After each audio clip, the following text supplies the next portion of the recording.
Hi, everyone. There we go. Welcome, welcome, welcome.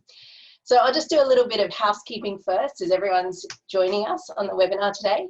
So we're presenting this in a webinar format, which means your videos and microphones will be off.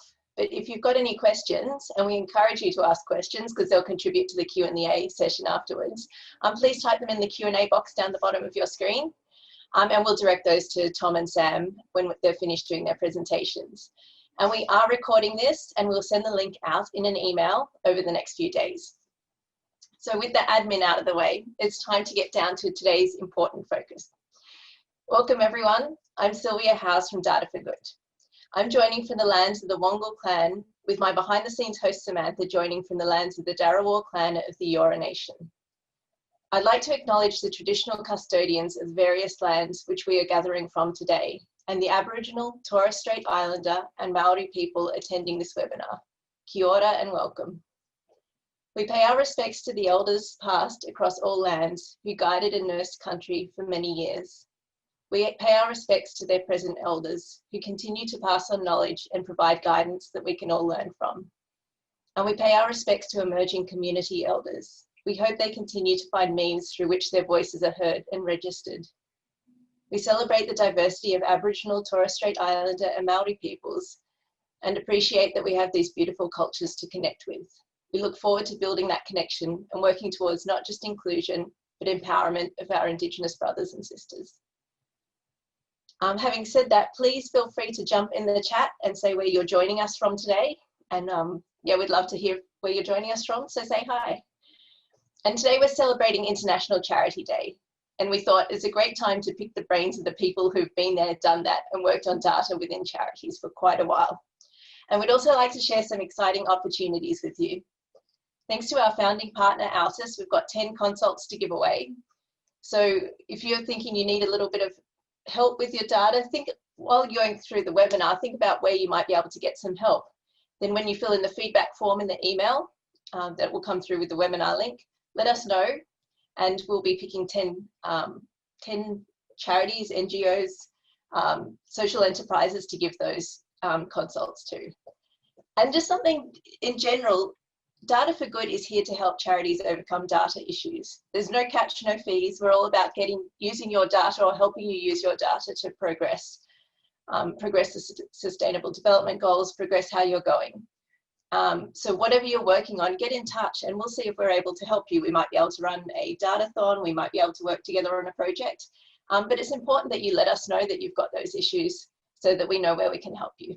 So get in touch, send an email to connect@dataforgood.com.au. With that in mind, so as I mentioned, we do want to pick those brains of those people who've been working in the field. So first of all, I've got Sam Ovais. He is the Fundraising Business Improvement Manager for PCYC New South Wales. Spent the last 4 years championing data projects that lead to key insights into fundraising and marketing activities using limited resources. He'll be taking us through what he's been doing for the last few years, how you can look for opportunities and how you can make the most of your data. So with that in mind, I'd like to hand over to Sam. Welcome, Sam. Hi, thank you for having me. So as Sylvia said, I'll be going through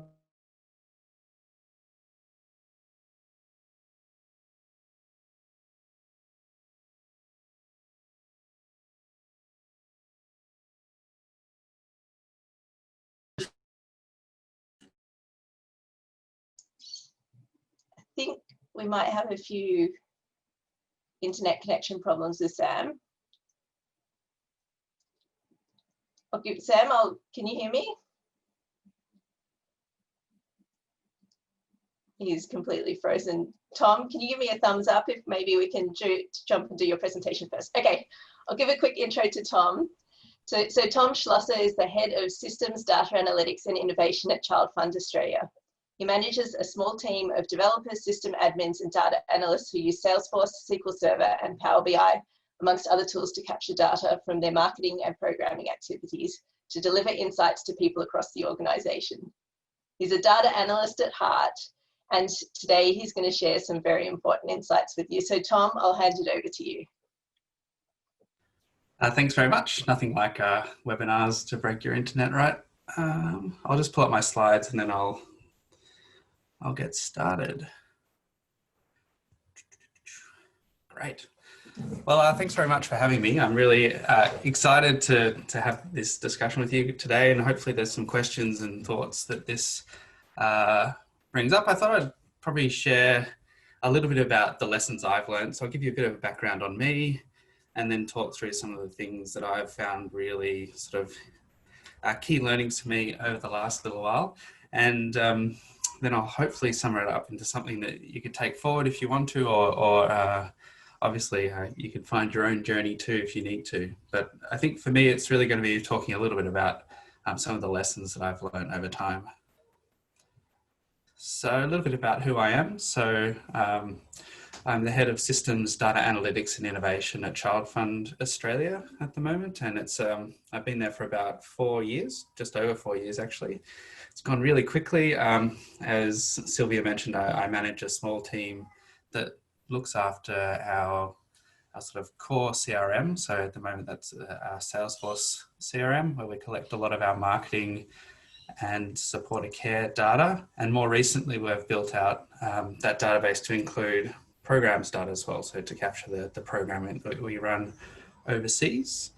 And so for me, that's a really exciting development in our systems and in the data analytics space. For the last 4 years, we've obviously been focusing a lot on our marketing data analytics and insights. We've built out our Power BI functionality, so there's a bit more dashboard reporting that we've had. And sort of the innovation side of things is really trying to use that information to drive our business decisions and move our organisation forward. Prior to working at ChildFund, I worked in the UK at an organisation called Crisis UK, where I worked in the evaluation of our homelessness programs that we ran over there called Skylights. So that was a really interesting part where I kind of focused on a slightly different side of the data analytics. Obviously, that was much more about looking at our client management and how that was going in terms of delivering outcomes for the homeless people who use our service. So that was a really interesting thing where I worked for a few years. And before that, I worked in government. So government's obviously a very different kettle of fish, very much focused around the governance and long lead times in developing our data for the year. So I used to work in the National School Statistics Collection. So we spent 2 years putting together data to be released, and now in the charity sector, it's under a month usually. So very different timeframes and management there. So yeah, feel free to get in touch if you want to chat more. There's some details there if you want to get in touch. I'm always keen to hear other people's experiences and learnings. Alrighty, so what I'll chat to you a little bit about today is sort of looking at this notion of data hoarding to data insights. I think I dive into that a little bit more detail, but obviously we've been fantastic in the last 10, 15 years at capturing lots of data, but how do we actually make that meaningful? Talk about something that I think from bitter experience is really critical to what we do, which is data modeling and getting your data model right to really make it easy to get the data out that you need to make insights. And then talk a little bit about my experience of the reporting and analysis process and some of the lessons that I feel like I've learned. Maybe I haven't, but we'll see along the way there. All right, so just diving straight into it. So data hoarding to data insights. So for me, I'll just define a little bit about what I mean by those two things. So firstly, data hoarding. I think we have amazing systems functionality at the moment. It's very easy to create a new system. And so where we end up is with lots and lots of data with different data structures, different data practices and business rules to collect all that information. And we've built up a huge amount of data. So for example, at ChildFund, over the last however long that we've had systems functioning since about 1980, we've captured a huge amount of data. So millions and millions of transaction records about our supporters, loads of information about the programs that we run. And so really we're at a stage where we have a lot. And I think if you look at our data and the sort of definitions around what big data is, we wouldn't even be hitting those thresholds of what big data is. So we, as ChildFund, I feel like we have loads of data, but there's even more out there, and there's even more scope. So I think a lot of organisations have been really good at this. We've captured heaps of information, but we're not really sure what to do with it. We're not really sure how to turn it into something insightful that we can make decisions around. So for me, a data insight is probably really important, just to know what I mean by that. That's something we can do something with. Very often we get stuck in that notion of, well, we need to understand how many people we're working with, and that's true. But for me, the next step is how do you drive insight? How do you make change with that information? So for me, that's the ultimate goal about where we're going with all our data analysis. So I kind of break it down into 3 steps, and I feel like they're it's kind of like you kind of have to do it in this order, very unfortunately. Like in my organization, we've worked a lot in the descriptive space, and we've really tried to dabble in the predictive world, but it's quite hard to move down these thresholds without really getting the earlier ones sort of sorted and really clear. So descriptive analysis, for me, that's where you kind of do describe what you do. So it's, you know, I have 30,000 supporters, or I had this many transactions in the last month. So it's kind of very sort of descriptive, historical generally, and there is some insight that you can derive from that. And it's a really good spot to start, because this helps people with their understanding around what the data is and why it's there. And then the sort of the next tier is that predictive tier, which is then you can try and turn this into something that you forecast. And it doesn't have to be with machine learning. It could also just be with simple forecasting models like linear regression, something like that, where you can show into the future where we think these things might go. And finally, there's that notion of prescriptive data insights. So this might be based on a model, what action should you take? So this person is likely to respond better to this product if you're going forward. So there's kind of those 3 tiers, but for me, it's really key to get that descriptive level done nice and clearly. And some of the things we've done there from an analysis side is, when you're starting out, build in some simple statistics like regressions and things like that to really try to get a sense of what data points are valuable in terms of predicting your outcome, but not necessarily sharing that with the business, because the first stage is really helping people understand how the data can be used. And to dive straight into statistical techniques, we've found quite a challenge. You spend a lot of time then describing and helping people understand the statistics rather than focusing on the message. So I think that's really what the goal of anything that we do in ChildFund is at the moment, and we are certainly getting there. We're really starting to dabble into that predictive notion, particularly in the marketing space there. And it's actually not that hard from a practical point of view, which is great. So the key part that is important to get right from a practical point of view, from my experience, is to get your data model really good. And it's one of those things that's super boring. It's just hard work, right? So for me, data modeling is really trying to refine all those business rules, a different way people understand terms. A lot of it is about dates and times and when things happen, aligning your finance system with your activities that you want to measure. But it's such a critical step from a technical point of view that really sets the platform for where we want to go. And ChildFund at the moment, we're at a stage where we're going to have to really do this right. We launched our Power BI reports when I joined the organisation. It's one of the first things we did, because before I joined, all our reporting was in Word documents. Someone spent hours in Excel spreadsheets making nice charts and graphs, and then copying and pasting those into Word docs. So obviously that was very rudimentary and a lot of labour, a lot of effort, and a lot of inconsistency then. So one of the first things we did was say, right, look, something like Power BI for not-for-profits, I think you're paying $3 per user per month for the pro license. There's also free licenses if you want to go down that route. So it's dirt cheap, really useful. So we chucked it all into this tool and started making charts and graphs, which is fantastic. Now we have 71 reports about marketing and I think 250 graphics, which is a lot. And unfortunately, because it's kind of been a very iterative and incremental way of developing, we've kind of ended up with a bit of a mishmash, and it's a lot of uncertainty around some of the terminology. And, you know, we find a lot of people when we're talking in the marketing space or in the program space, you say like, you know, I'll ask someone, what do you mean by a supporter? And they're like, oh, you know, a supporter is this or that. And people don't really understand the complexity until they have to start reading numbers off a page. And then they're like, oh, do you mean a supporter is this? Or do you mean a supporter is somebody who has made a transaction or hasn't made a transaction, but was got their record in the system? So really defining those business rules clearly from the outset and getting some buy-in and agreement across the board is really critical, because I think where we were, think back to the Word documents, there wasn't a lot of data consistency, but because there were so few charts and graphs, it didn't really matter.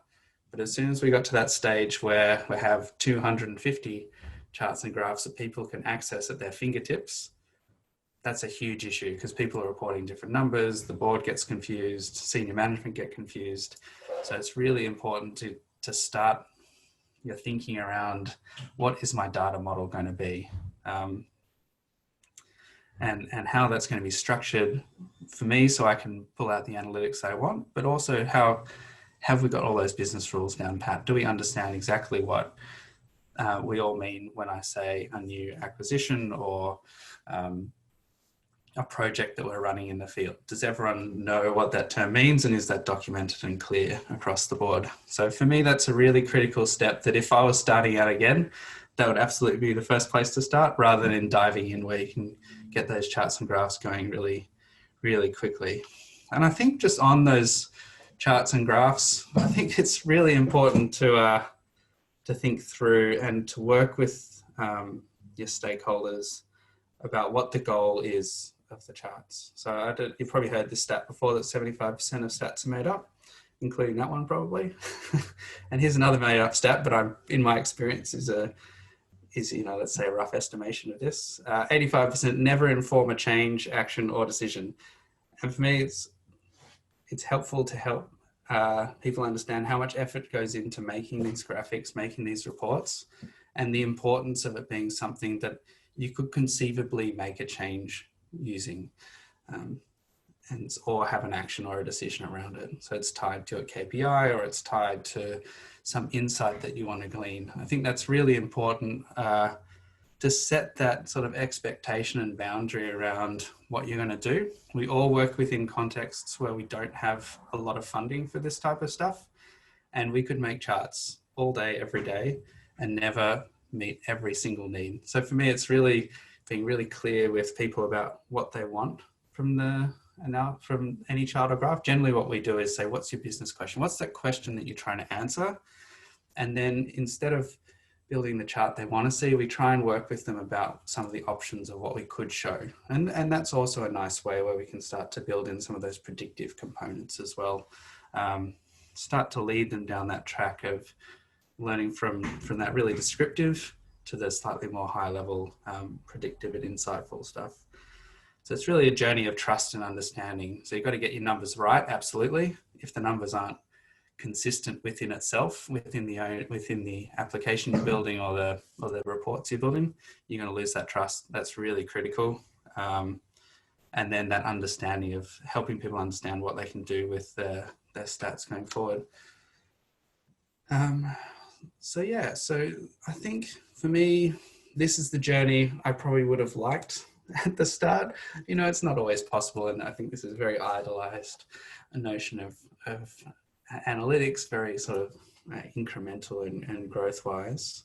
But for me, it's about really agreeing on the desired outcomes, and from a reporting and analytics side, talking about what's possible. I think one of the key things we found when we built out all our tools is I think people expected the tools to show something that they couldn't. They expected the tools to really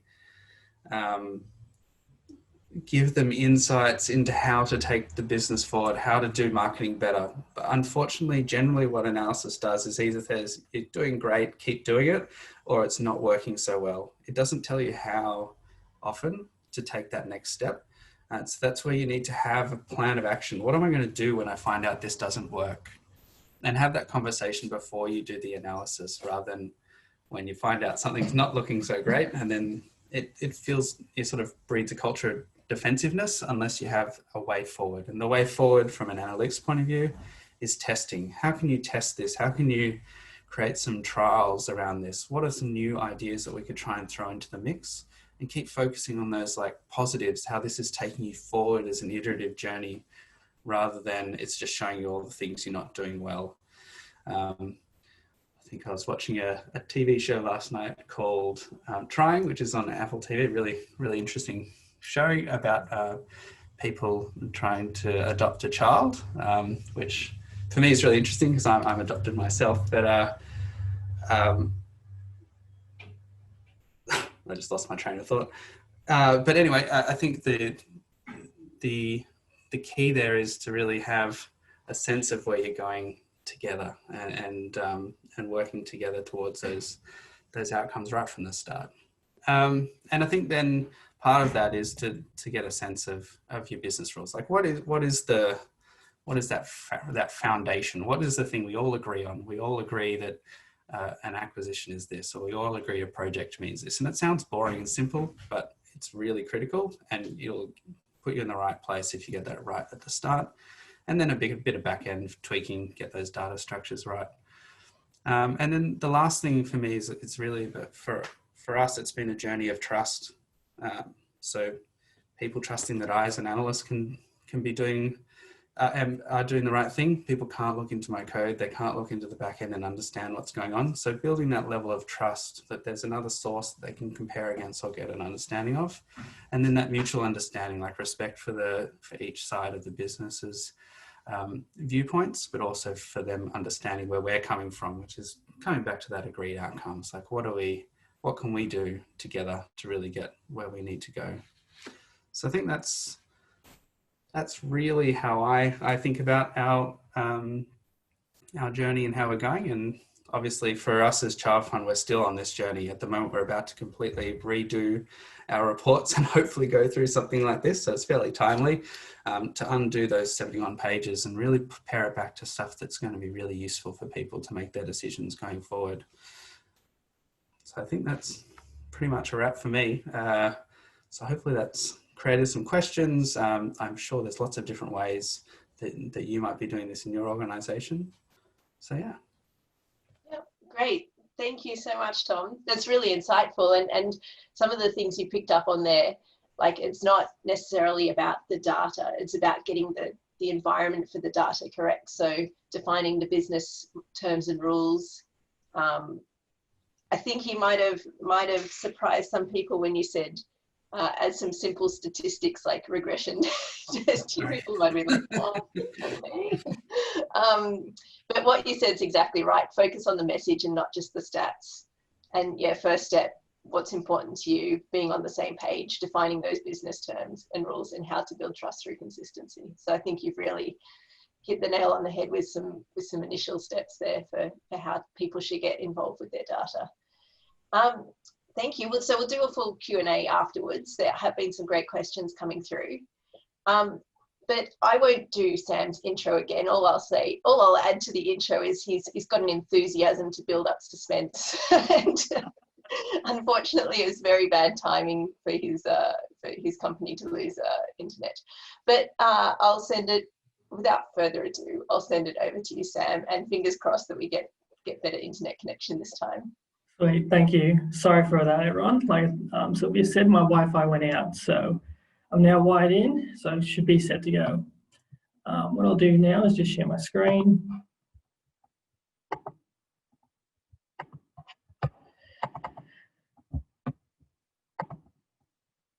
So as Sylvia said, I'm Sam. I currently work at PCYC New South Wales. Before that, I was working at Variety Children's Charity as the data and business analyst. At my time at Variety, what I did was essentially start work in a startup environment for data at Variety, where there were no reporting set analytics in place, or and there was no, the usage of a CRM was quite low. So I'm going to talk more about how do you actually get started as a small organization, and or even as an existing big organization, and how do you get started capturing data you have to then lead to what Tom was saying about the analytics, predictive analytics, and that sort of stuff.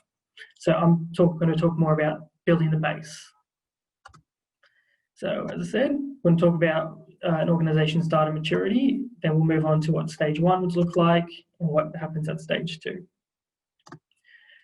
So moving from stage 1. So first off, here's the data maturity side of stuff. So I've taken this little graphic from a guy called Andrew. He's posted an article towards data science. So I've left the link in the bottom, but essentially the way he breaks it up is there's 5 stages. You've got manual data drudgery, you've got death by dashboards, data tell the story, emerging intelligence, and transform organization. I'll be talking more about steps 1 and 2, 3, 4, and 5 are a bit more advanced and probably require a lot more time than I have. But step 1 and 2, I feel, is where the groundwork's laid. So moving from stage 1. So you need to understand, plan, and execute. All right, so I'll go into these in more detail. So in stage 1, understanding. First, you need to understand the data and you need to understand your situation. So when I'm talking about understanding the data, first you need to understand what you are capturing, how you are capturing it, where is it stored, and why is it done in that particular way. And you also need to understand what your organization's current situation is. As Tom said, you need to have set degrees what you're trying to achieve. And then also what resources you have available, whether it's timing, whether it's finances, or whether it's actual data guru or data person dedicated to the role of taking you through that data journey. So when I'm talking about understanding data, I'll jump back to understand data. What is captured? So most organizations, probably small enough for pops and all that, are at least tracking their basic donor data, where you've got your addresses, names, maybe gender, maybe age. You'll have probably one form of communication, whether it's physical address, email, or telephone. You're probably capturing it through your donor form. You're probably capturing it either through email signups, or you're capturing it through some physical medium. Where is it stored? It can be stored, depending on organization size, it can be stored in a CRM, or it might be just in Excel sheets. So Excel sheets, there is a bit of a negative connotation to Excel sheets, but if you don't have the resourcing to purchase CRM, it can be used if there's appropriate data security around it and it's structured in a way that's appropriate. And then you need to ask, why is it done the way it currently is and how it was done previously? And is there an opportunity to then move beyond that and capture stuff beyond what you're already doing?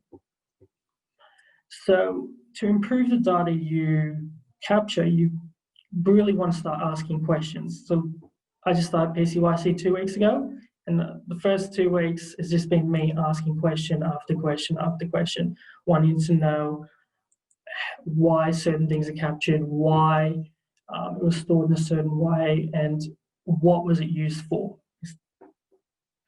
And then at Variety, what you have to understand the situation that you're in when you're moving forward. So we had to implement a new CRM because at the organization, there was not a strong use of CRM, where we only had like 3 or 4 people actually using CRM versus the 28 staff on board.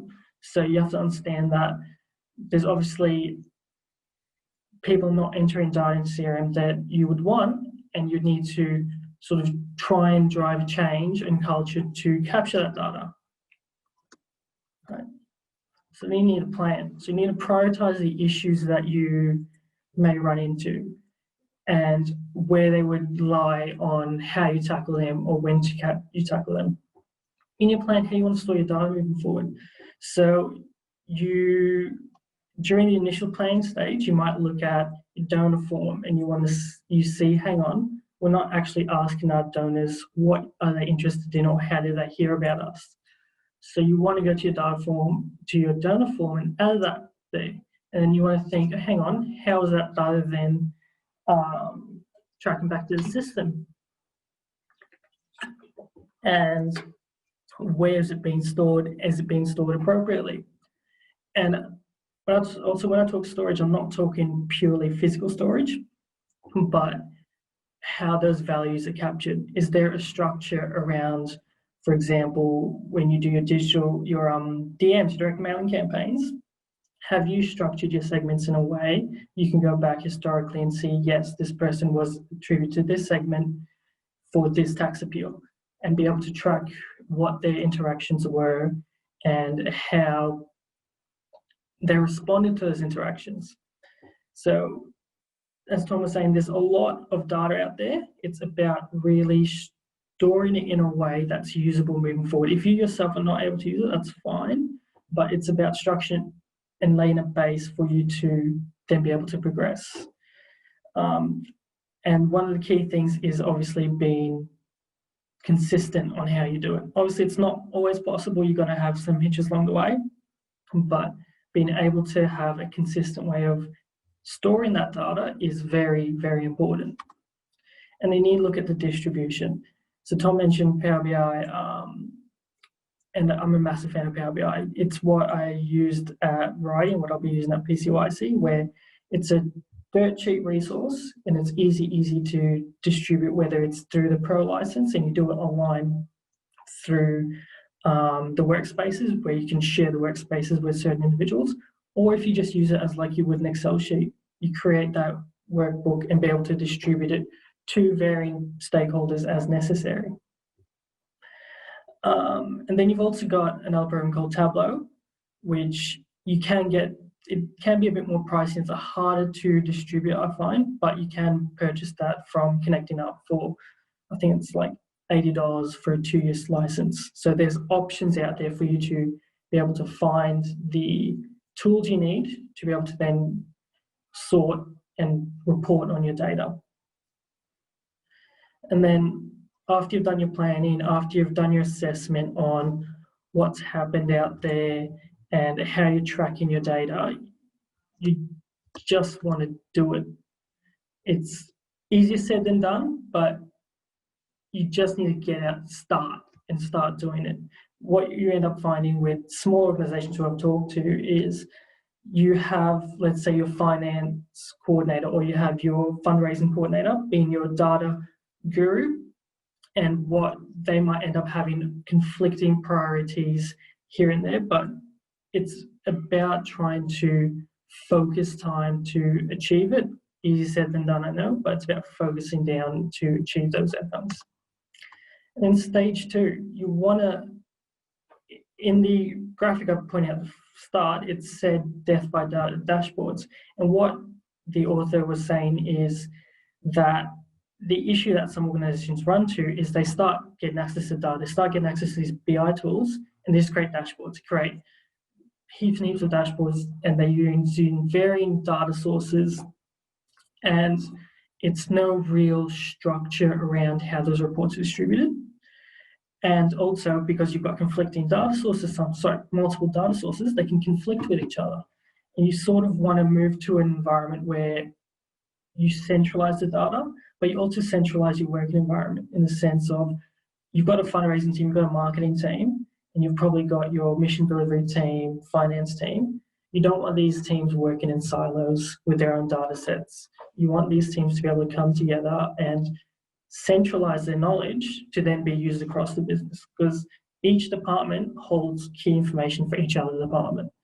And being able to collaborate and centralize how you work makes a massive, massive difference on your data outcomes, because your reporting becomes cleaner and it also makes it easier to access for other stakeholders.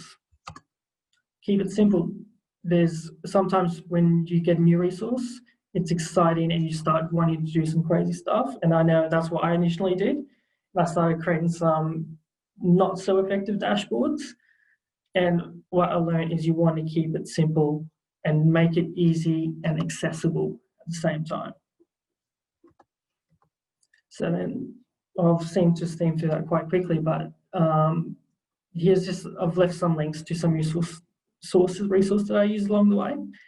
So you may initially, when you start, not exactly have all the data you need within your database to do the report you want.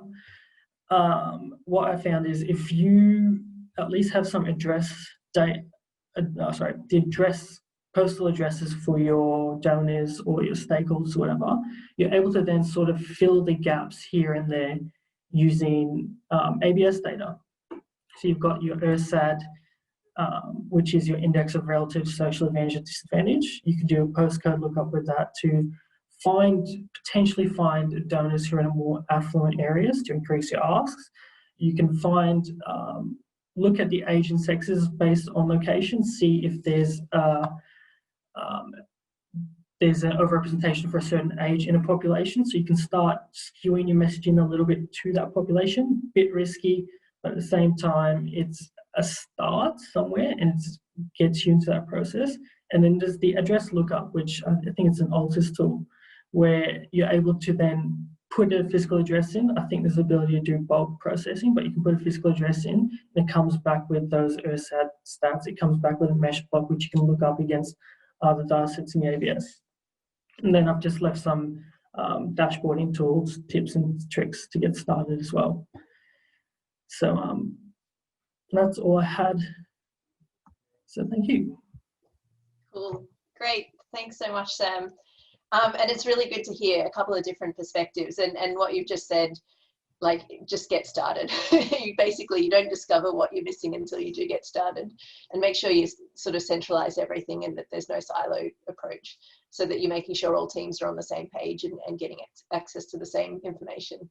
And that comes back to what Tom was saying as well, making sure the business rules are the same across the business and across the different departments. So we have had some questions coming through, and I'll get you to both join into the questions, because I think you'll both have some very good insights to provide.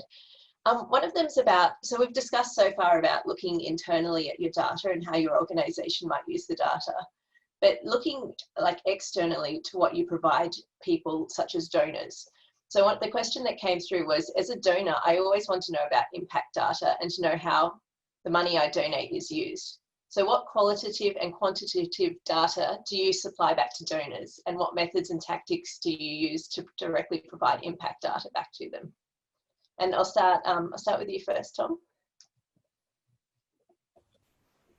It's a really interesting question, and I suppose the answer is a little bit depends on the type of donor and what you require from us. So big institutional donors generally have frameworks around how they want this data reported back to them. So we're usually trying to fit in with what they want. Whereas we have a lot of regular givers, and so generally we work probably a little bit more in the qualitative space, honestly, with our regular donors around the impact they're having on the children and communities that they're supporting, and important stories and case studies that come out of those. So in terms of how we capture that data, I think this is where we've got an interesting opportunity for the future, but one we probably haven't taken full advantage of yet, is that we have joined our CRM with our program data, so at a geography level. So we support communities overseas, and now we have nice data which you can easily access, and that's both qualitative and quantitative. So the stuff we collect in our programs database, there's a lot of case study work that goes into that, and learnings and for other projects in a similar space.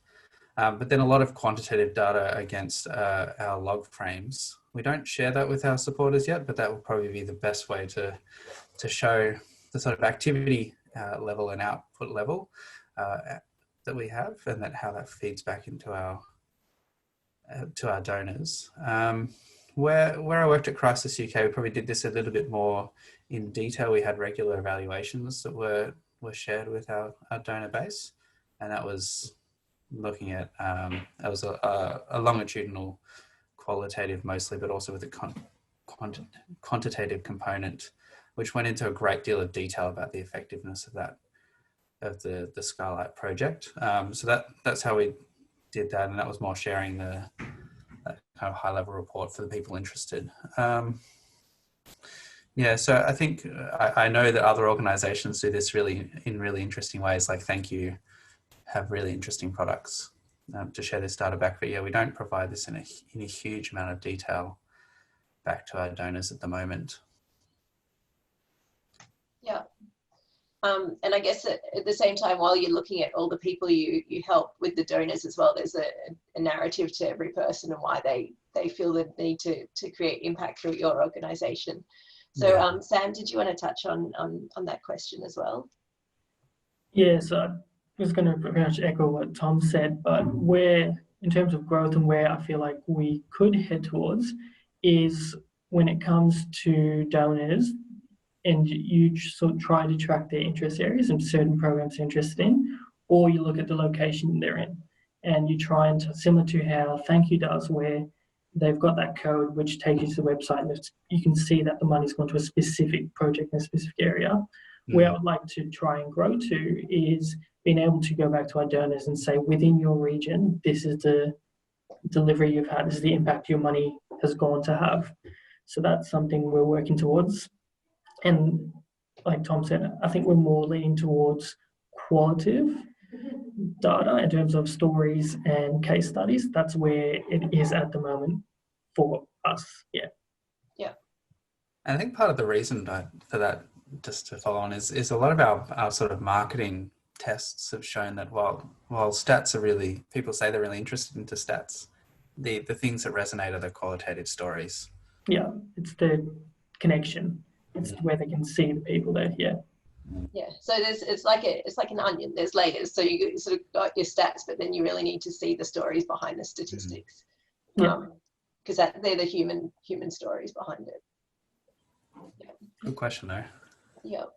They're all good questions. There's some great ones coming through, and this next one is in particular, like I meet a lot of people who have got a charity that they've started basically from their own interest. They might have traveled overseas and decided to make an impact somewhere overseas, so they've started their own charity, but they don't, like, we're not talking about organizations with sort of 50, 60 employees. We're talking about one person with, access to a couple of people who might be able to help out with data, and a couple of people who might be able to help out with, setting things up and making connections with the charity. So we're talking about very limited resources. And so in those cases, it might not be that you need to apply business rules across the whole business, because your business is all the people you communicate with everyone in the business. So what would you recommend as the starting point for data collection and analysis for a new charity with limited resources? I think where I would start is with a log frame, or a theory of change.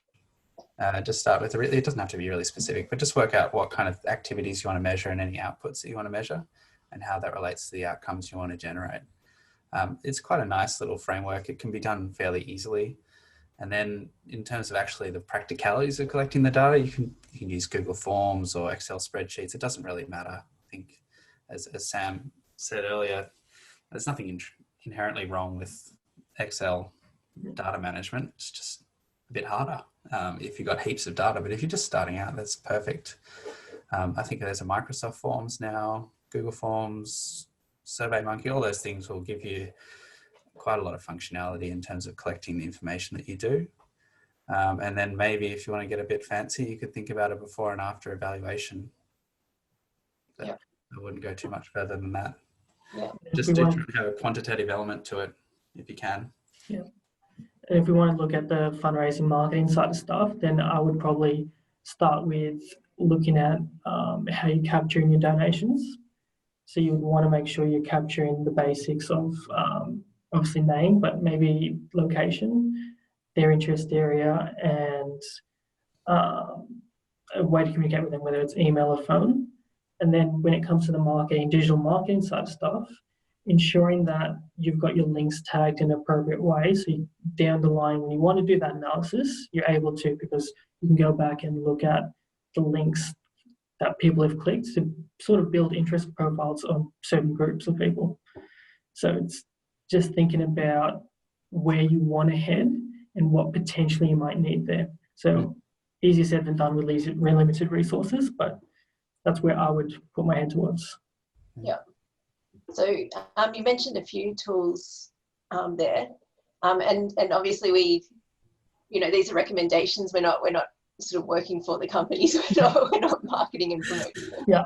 But are there any other tools or frameworks to measure social impact that you want to share or talk about in particular?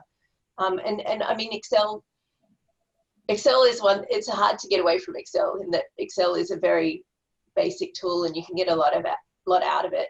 It's more around making sure the processes work right, so that you're not having a big messy Excel sheet with multiple things copied and duplicated, and you want to make sure you've got processes to manage that Excel.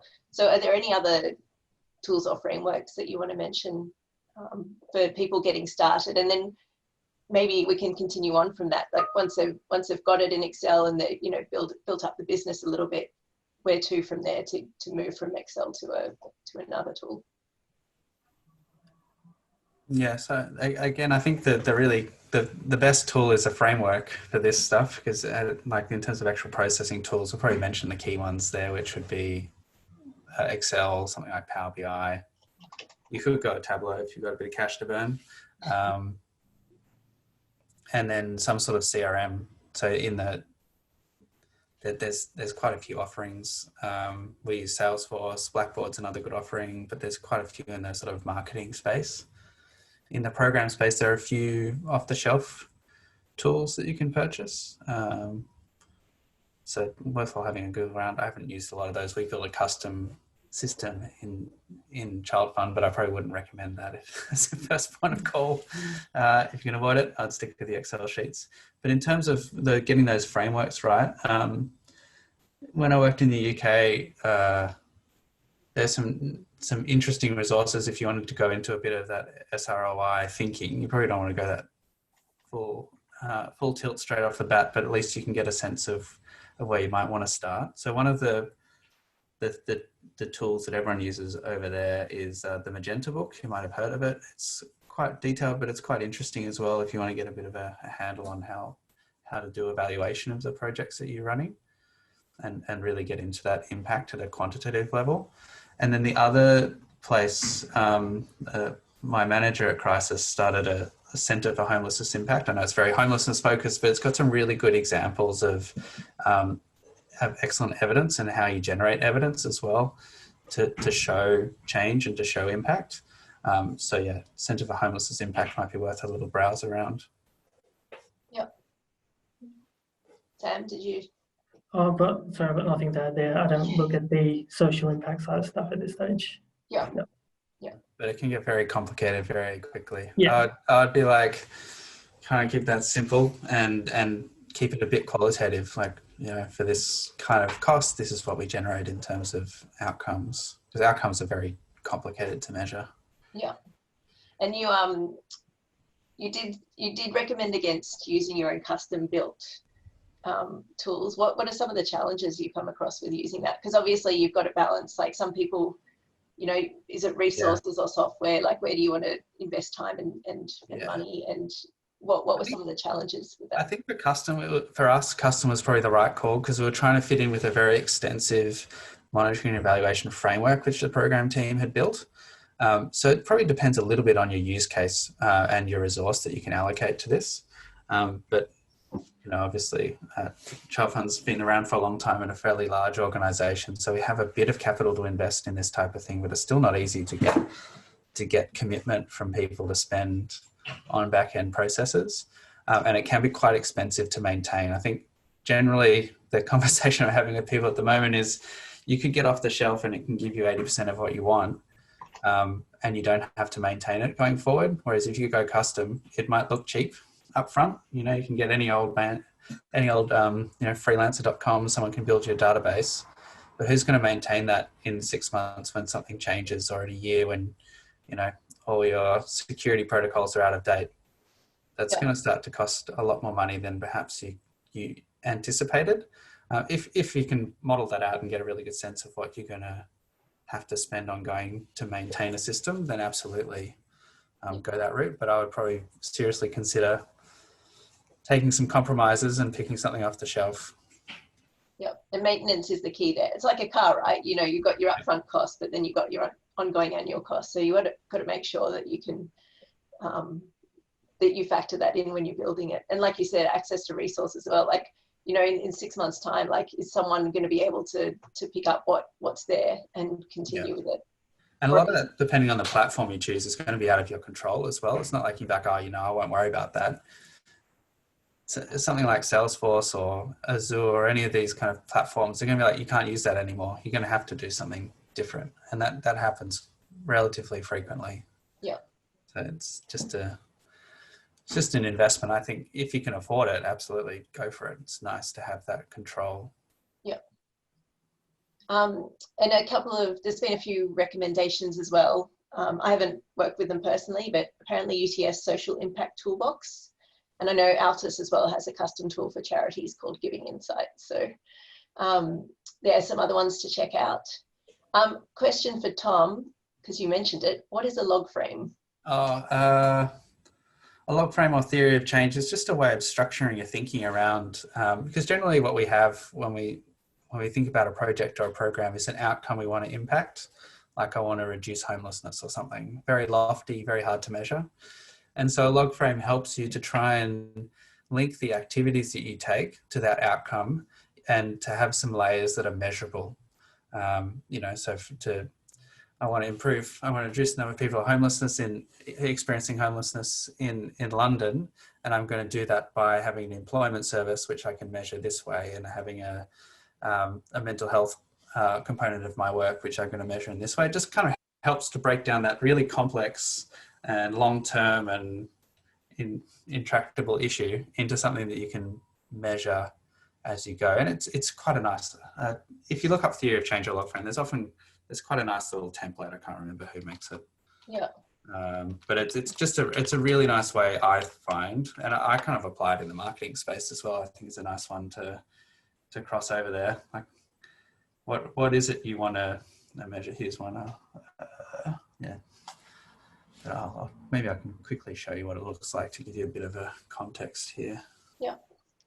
Just while you're bringing that up, a book called The Goldilocks Challenge by Dean Carlin has also been recommended in terms of log frames. Pardon, sorry? I'm just saying a book called The Goldilocks Challenge by Dean Carlin has been recommended if you want to learn more about simple log frames. Oh, yeah.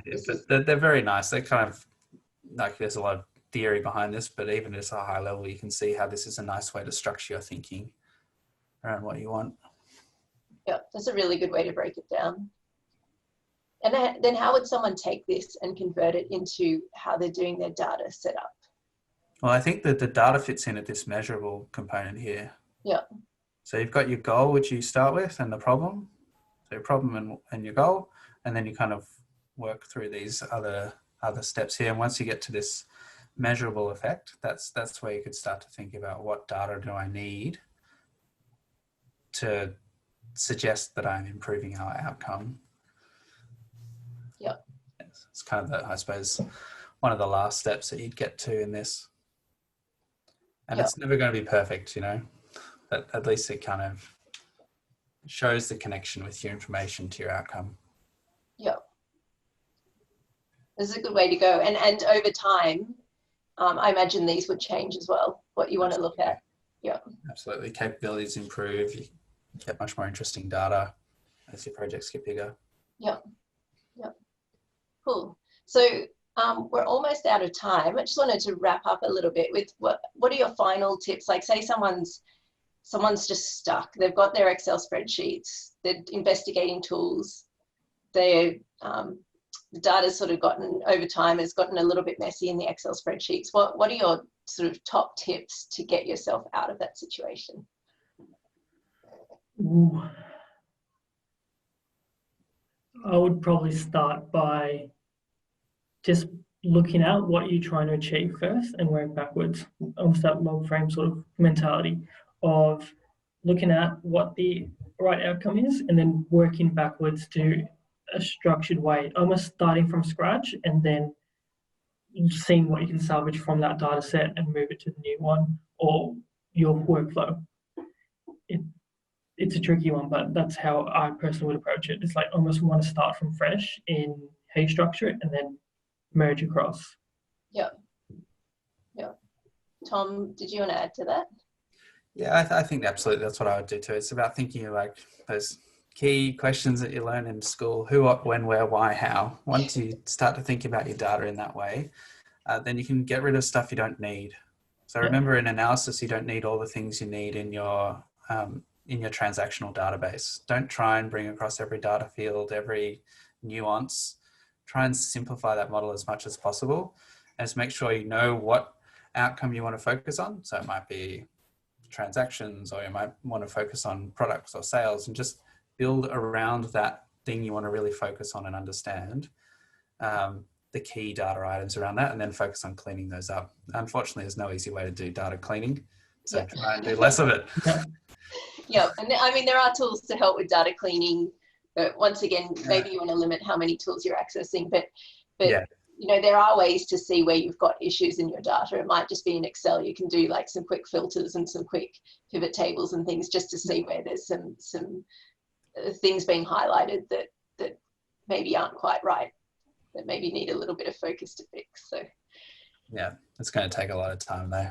Yep. Things like that. You're just going to be stuck in the weeds for a while. Yeah. So make sure there's consistency from the start is probably a validation rules. Yes. Yep.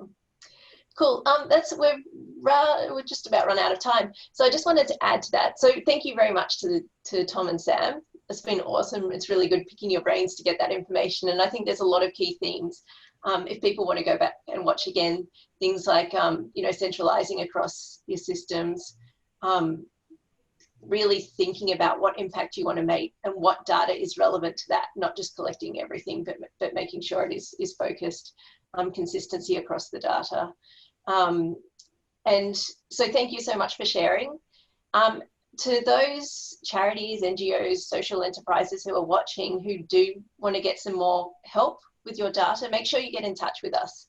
So as I mentioned, we've got that feedback form in the email, and we've got those. Altus will be helping out with some free consults, and also just get in touch with us at Data for Good anytime, and we can see how we can match you up, whether it's providing a volunteer resource or running a datathon. We can see how we can help, and make sure you sign up for our newsletter as well if you haven't got that, and then you can see what we're up to and see what things might inspire you to take steps within your organization. So thank you very much, and we'll see you all at the next webinar, hopefully, or hopefully we'll hear from you before then. Okay, thank you. See ya.